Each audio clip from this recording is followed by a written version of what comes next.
يا جماعة لو عايزين بيت مرتب وأنيق، تعالوا نتكلم عن الستايل مودرن. المودرن كله عن البساطة والنظام. الخطوط نظيفة، الألوان هادية زي الأبيض والرمادي، وده بيخلي المكان يبان واسع ومريح للنظر. حتى الإكسسوارات هنا قليلة، كل قطعة ليها هدف ومفيش أي حاجات زيادة. الأساس في المودرن بسيط جدا ووظيفي، كل قطعة ليها دور واضح. ترابيزة بسيطة بأرجل معدنية، كنبة هادية، وخزانة مخفية.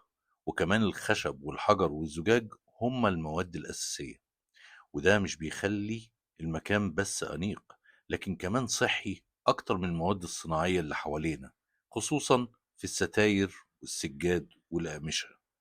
الإضاءة الطبيعية مهمة جدا، الشبابيك الكبيرة، المرايا والإضاءة المخفية كلها بتخلي البيت منور أكتر ويبان أوسع.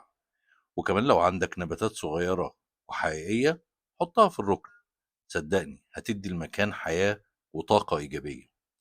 كمان في المودرن المساحات المفتوحة ليها أهمية كبيرة، يعني المطبخ يكون مفتوح على غرفة المعيشة وكل حاجة مترابطة مع بعض. ده بيخلي الحركة أسهل ويخلي البيت يبان أوسع وأجمل.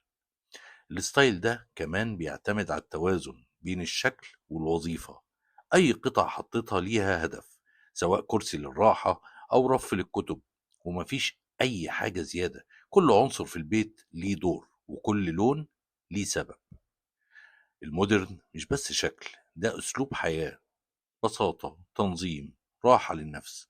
كل حاجة في البيت منظمة، كل لون هادي، وكل مادة طبيعية. وده اللي بيخلي أي بيت مودرن يبدو أنيق وراقي، وفي نفس الوقت مريح للنفس.